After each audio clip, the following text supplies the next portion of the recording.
సమాజమంతా ప్రశ్నించింది. ఇలా కిషన్ రెడ్డిని పోయి కలిసి కూర్చొని మాట్లాడు. తెలంగాణ కోసం ప్రభుత్వంతో కలిసి వస్తే కాదనేది ఎవడరా దరిద్రులారా మిమ్మల్ని. అఖిలపక్ష మీటింగ్ పెడితే ఒక్కడు రాడు. ఇలా నేను అంటున్న ఒక మాట, మీరు తెలంగాణ కొరకు కలిసి రాకుండా ఇప్పుడు యూరియా అని చెప్పి ప్రచారం చేస్తుంది ఈ దౌర్భాగ్యం. యూరియా ఎవడరా పోయి తయారు చేసేది? రాష్ట్రమా? రైతులను రెచ్చగొడటానికి యూరియా ఎవడు తయారు చేసేది? కేంద్రం ఇవ్వాలి.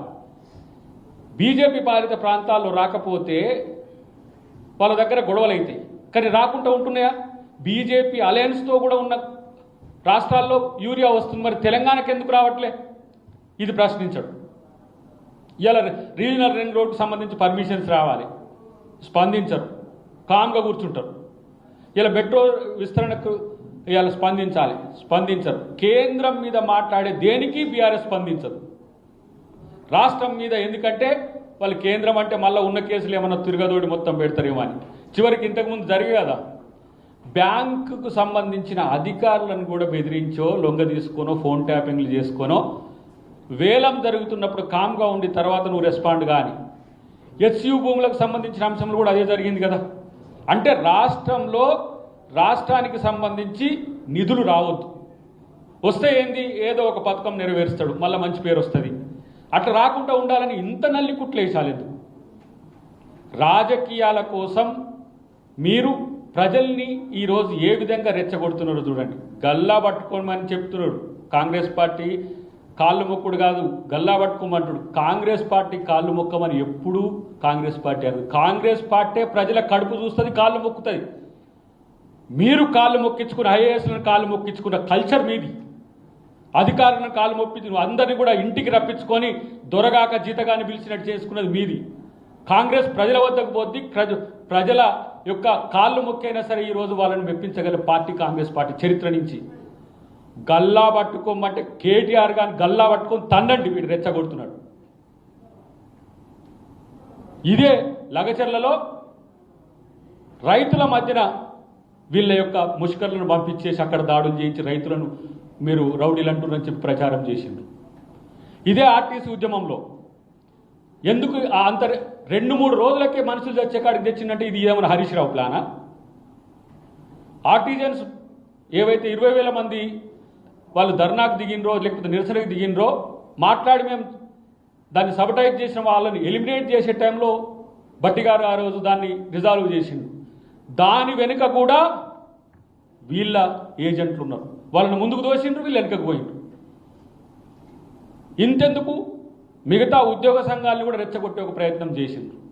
ప్రతి ఒక్క ఏదైతే హింసాత్మక సంఘటన జరిగే పరిస్థితులు వచ్చినప్పుడల్లా దాని వెనుక కేటీఆర్ హరీష్ రావు ఉంటుండు. ఆయన గూడుపుటాని రాజా ఉన్నాడు కదా, ఫామ్ హౌస్ రాజా, ఆయన చెప్తే చేస్తున్నా, మరి వీళ్ళు చెప్తే చేస్తుండ్రు. దాంట్లో ఇంకో మొన్న మనోని పేరు ఏంది సుమన్ అంటోడు బట్టి వాళ్ళు ఏం చెప్పారో అది సీక్రెట్ మీటింగ్ బయట చెప్పేసి రైలు పట్టాలను గోసేయాలి, బిల్డింగ్లను కూల్చేయాలి. మీ బతుకంట కూల్చుడు తప్పితే నిర్మించుడు ఎక్కడిది? ప్రజల ప్రాణాలను కూల్చి ఈరోజు అధికారంలోకి వచ్చి తెలంగాణను కూడా కూల్చి దరిద్రులారు. ఇంకేం కావాలి మీకు? ఏదో కాంగ్రెస్ పార్టీ వచ్చి రేవంత్ రెడ్డి గారు వచ్చిన తర్వాత పథకాలు పేదోనికి అందే ప్రయత్నం జరుగుతున్నాయి. ఆ పథకాలను అందితే ఎక్కడ మేము దూరం అవుతామో అనే ఉద్దేశంతో ఉన్నదిలే. మీకు ముందు ఎందుకు బీజేపీ మీపై ప్రేమగా చూస్తూనే ఉన్నది, ఎట్లాగూ మిమ్మల్ని కబలించేందుకు చూస్తూనే ఉన్నది. మీరు వాళ్ళ కబందాస్తాలకు పోవాల్సిందే, పోకపోతే 3 లోపల ఉంటారు.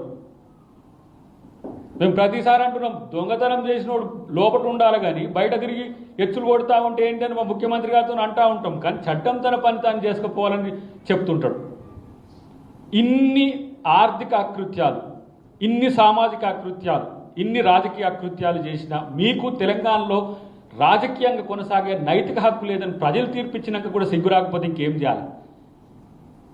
మాలాంటి వాళ్ళం అప్పుడప్పుడు ఆవేశపడి మాట్లాడుతుంటే కూడా జనం ఏమనుకుంటున్నారంటే వీళ్ళ మీద ఎందుకు ఎగురుతున్నారు, వాళ్ళు ఎట్లా పోయినోళ్ళే కదా అంటున్నారు. కానీ మీ అబద్ధం ఎంత దుర్మార్గంగా ఉంటుందో ఈ నెల రోజుల నుంచి చూస్తున్నాం. ఏది తగ్గేది లేదు, గుర్తుపెట్టుకోండి. ప్రభుత్వం ఉన్నది కాబట్టి, ప్రజలకు జవాబుదారీతనం ఉండాలి కాబట్టి, ప్రజలతో ఏ విధంగా ఉండాలనేది కాంగ్రెస్ పార్టీకి తెలుసు కాబట్టి ఆగుతున్నాం. మీలాగా మేము నువ్వు ప్రభుత్వం లేకుండానే దొంగ సొమ్ము దాచుకొని నువ్వు ఇట్లా రోజు ఒక మీటింగ్ పెట్టి అబద్ధాలు చెప్తే ప్రభుత్వంలో ఉన్న మేము ఎమ్మెల్యేలు ఉండి ఎంపీలు ఉండి మంత్రులు ఉండి విప్లవం ఉండి మేము చేయలేమా? విఘ్నత అబద్ధాలను ప్రచారం చేయాలంటే ఆ విఘ్నత అడ్డం వస్తుంది. కానీ మనకు అదేమి లేదు బాజాప్తా అధికారం కోసం. అందుకని నేను అంటున్నా, దాచుకొని దోచుకున్న డబ్బుతో రోజుకో మీటింగ్ పెడితే కాదు కేటీఆర్, హరీష్ రావు. ప్రజలను ప్రేమించడం నేర్చుకోండి. అధికార పక్షంగా మీ మీద ఎప్పుడు కూడా కక్ష సాధింపు లేదు. కక్ష సాధింపే లక్ష్యమైతే మీరు ఒక్కరోజు కూడా బయట ఉండరు. అన్ని అకృత్యాలు, నేరాలు, ఘోరాలు చేసింది. మమ్మల్ని పెట్టింది కదా అందరినీ జైల్లో ఉత్త పుణ్యానికి. మేము మీలాగా సిగ్గులత లేకుండా చేయగలుగుతామా? మా ముఖ్యమంత్రి గారికి ఎంత ఆవేశం ఉన్నా ఓపిక ఎక్కడి నుంచి వచ్చిందో కానీ మీ పట్ల అంత ఓపికతో ఉంటున్నాడు. కానీ అది ఓపిక, సహనం, చేతగానితనం అనుకుంటే ఖబర్దార్. కేసీఆర్ నీకు కూడా చెప్తున్నా, ఇంట్లో వండుకున్నాను నేను.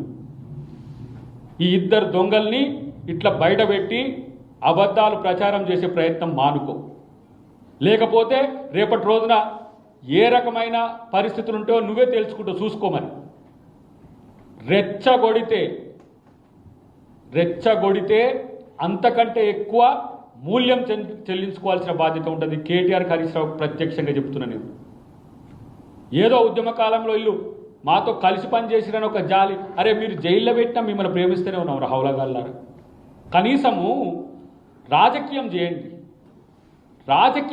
ఇది రాజకీయం అనుకోకండి. రెచ్చగొట్టి, ప్రజల్ని రెచ్చగొట్టి, వర్గాలను రెచ్చగొట్టి, వైషమ్యాలను రెచ్చగొట్టి ఇన్ని రకాల డ్రామాలు అక్కర్లేవు. ప్రజలకు నిజాయితీగా మీరు ప్రజల సమస్యల మీద కొట్టాడండి, ప్రజలు హర్షిస్తారు. భవిష్యత్తులో నేను అంటున్న మీ యొక్క స్పీడుని నేను గమనిస్తున్నా కదా. మీరు ఎట్లా వచ్చి సర్ అనే మీటింగ్లతోని ఏ రాజకీయాలు మాట్లాడుతున్నారు? రాహుల ఓట్లు పోయినోని గురించి మాట్లాడాలి, ఓట్లు పోకూడదని మాట్లాడాలి, ఓట్లు ఎట్లా చేసుకోవాలని మాట్లాడాలి. 2-3 నిమిషాలు అది మాట్లాడతారు, ఇక కథం వచ్చేస్తారు డైరెక్ట్గా రేవంత్ రెడ్డి. రాత్రి కళలో కూడా వచ్చి ఇబ్బంది పెడుతుండా, వదులుతలే. సర్వం అని అని ప్రకాష్ రాజు సినిమాలు ఒక్కటి సినిమాలు అన్నట్టు సర్వం లేచి ఒకటేసారి పవర్ పోయిందంటారా? పవర్ పోయి పరేషాన్లో ఉన్న దరిద్రులారా, పవర్ కోసం ఇది కాదు పద్ధతి. రోడ్లు ఎక్కినాం, జైళ్ళ పాలు పోయినాం, హౌస్ అరెస్ట్లు అయినాం, పాదయాత్రలు చేసిన మా నాయకులు. మీ యొక్క నియంతృత్వాన్ని ఎదిరించడానికి తెలంగాణ సమాజం అంతా ఏకమై చూసింది కదా. భారత్ జోడో యాత్రలో ఏ విధంగా జనమంతా కూడా సబ్బండ వర్ణాలు వచ్చి కాంగ్రెస్ పార్టీకి మద్దతు ఇచ్చి గెలిపించినాయి. మిమ్మల్ని ఎందుకు నమ్ముతారు అనుకుంటున్నారు? మళ్ళీ మీరు వస్తే ఏమొస్తుందో తెలియదా? కాబట్టి మాట్లాడేటప్పుడు, లేదంటే ఇంకా చెప్పాలంటే మీరు ప్రవర్తించే తీరు ఏ విధంగా ఉంటుందో మిమ్మల్ని మీరు చెక్ చేసుకోండి.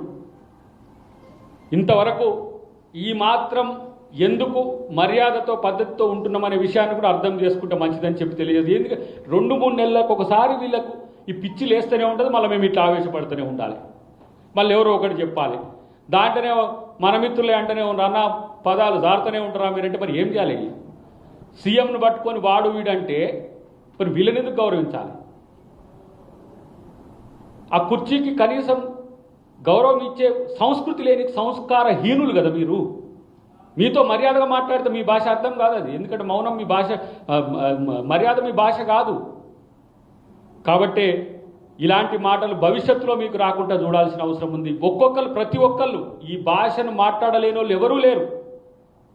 కానీ ఇష్టం వచ్చినట్టుగా ముఖ్యమంత్రిని, క్యాబినెట్ను పట్టుకొని ఎట్లా పడితే అట్లా మాట్లాడితే ఖబర్దార్, మీకు కూడా అదే స్థాయిలో మీకు రిటర్న్ ఉంటుందని చెప్పి తెలియజేస్తుంది. రమ్మను ఇక ఏదో ఒక ఏడుకి వస్తుంది. ఇదంతా పాత డైలాగే బ్రదర్. ఎక్కడికి వస్తారో నేను చెప్పిన హరీష్ రావు బీఆర్ఎస్ పార్టీకి వస్తాం, లేకపోతే మా దాడికి రా, లేకపోతే ఇక్కడికి రా అన్నాం. వాళ్ళు రారు. వాళ్ళు చూస్తే ప్రచారం చేసుకుంటే వెళ్ళిపోవడమే తప్పితే వాళ్ళు ఏం చేయరు. వస్తే పిరికి సన్నాసులు వాళ్ళు వాడికి రాలేరు. ఒకనే కాడిపోయి ఆ ప్రెస్ మీట్లో సొంటకాయ కాడ ముచ్చట చెప్పినట్టు చెప్తా ఉంటారు. అంతేగాని ఈడికి రా, ఏడికి అసెంబ్లీలో చర్చించమంటే తుర్రుమని పారిపోతారు.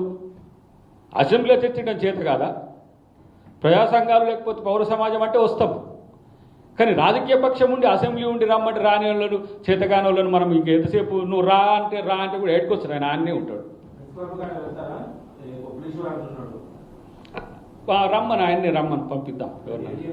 మెట్రో విషయంలో కేటీఆర్ మాట్లాడుతూ 2023లోనే మేము ప్రణాళిక సిద్ధం చేసినాము, మరి కేంద్రానికి కూడా పంపించినాము, కావాలని చెప్పి రేవంత్ రెడ్డి మెట్రోకు అడ్డంకిగా నిలుచున్నాడు, శంషాబాద్ వరకు విస్తరించేందుకు ఆగి ఇప్పుడు దాన్ని ఫేజ్ 1 ఫేజ్ 2 లెక్క తీసుకొచ్చి ఆయన కుటుంబ సభ్యులకు అక్కడ ఉన్నటువంటి మెట్రో 30,000 కోట్ల రూపాయలు ఉన్నటువంటి విలువ ఉన్నటువంటి భూములను అప్పగించేందుకు ప్లాన్ చేస్తున్నట్టు కేటీఆర్ మాట్లాడారు. అసలు మెట్రో గురించి మాట్లాడే హక్కు మీకు ఎక్కడి మీద? మెట్రో ప్రతిపాదన మాది. జైపాల్ రెడ్డి గారు ఉన్నప్పుడు, ఆయన మున్సిపల్ శాఖ మంత్రిగా ఉన్నప్పుడు ఆయన శాంక్షన్ చేసినది ఫేజ్ 1 అయినా ఫేజ్ 2 వచ్చినా కూడా రేవంత్ రెడ్డి గారి నేతృత్వంలో వస్తుంది. కానీ వీళ్ళకి సంబంధం లేదు, రిబ్బన్ కటింగ్కి పోయిండ్రు అంతే. అంతకు మిక్కిలి ఏం లేదు వాళ్ళకి మాట్లాడే. వాళ్ళు ఎక్కడి నుంచి ఇచ్చిండ్రు బ్రదర్ కనెక్టివిటీ?